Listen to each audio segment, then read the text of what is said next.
স্বাদে ভরপুর ও ঐতিহ্যবাহী কুমড়ো বড়ি, যা কুমড়া এবং ডাল দিয়ে তৈরি। এটি বিভিন্ন তরকারিতে মজাদার সংযোজন হিসেবে ব্যবহার করা যায়।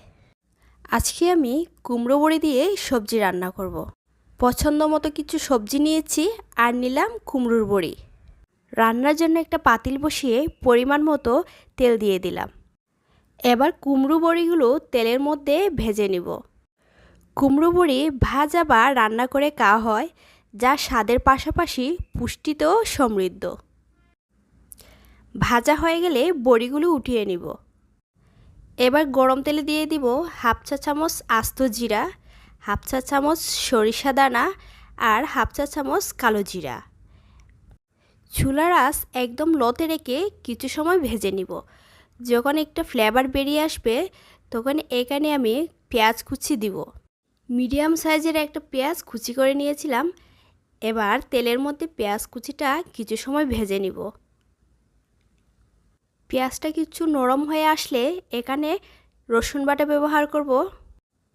নিয়েছি হাফ চা চামচ রসুন বাটা।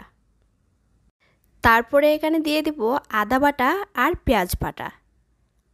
আদা বাটা নিয়েছি হাফ চা চামচ, পেঁয়াজ বাটা দিলাম 2 চা চামচ।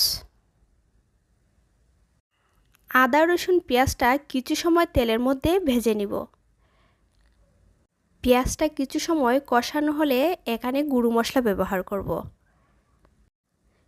দিয়ে দিব হাফ চা চামচ হলুদ গুঁড়া, 1 চা চামচ ধনে গুঁড়া আর 1 চা চামচ লাল মরিচের গুঁড়া। আবারও মশলাগুলো ভালো করে কষাবো। এবার মশলাতে এক এক করে সবজি মিশাবো। এখানে আমি পটল দিয়ে দিলাম।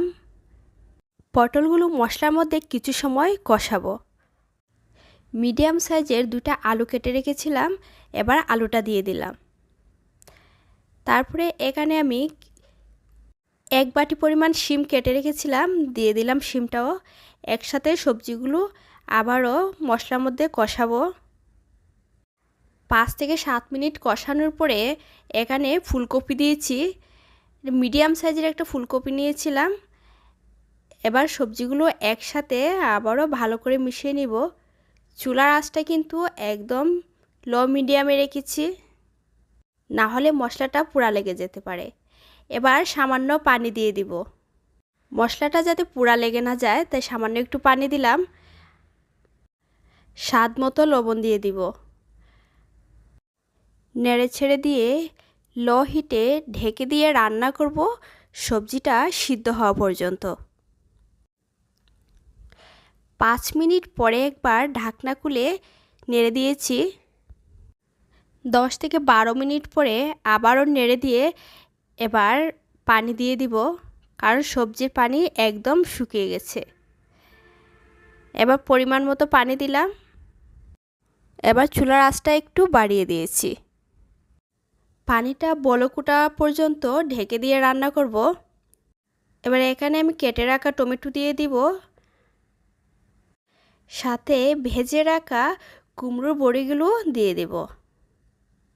8 থেকে 10টা কাঁচামরিচ ফালি করে নিয়েছি, কাঁচামরিচগুলো দিয়ে দিলাম।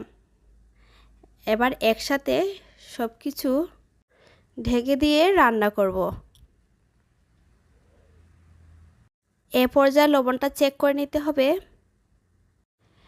ঢেকে দেওয়ার 5 থেকে 7 মিনিট পরে পানিটা বলক করতে শুরু করেছে। তখন চুলার আঁচটা মিডিয়ামে নিয়েছি আর উপর থেকে কিছু ধনেপাতা কুচি দিয়ে দিলাম। ধনেপাতা দিয়ে আবারও নেড়ে ছেড়ে মিডিয়াম আঁচে রান্না করেছি আরও 5 থেকে 7 মিনিট।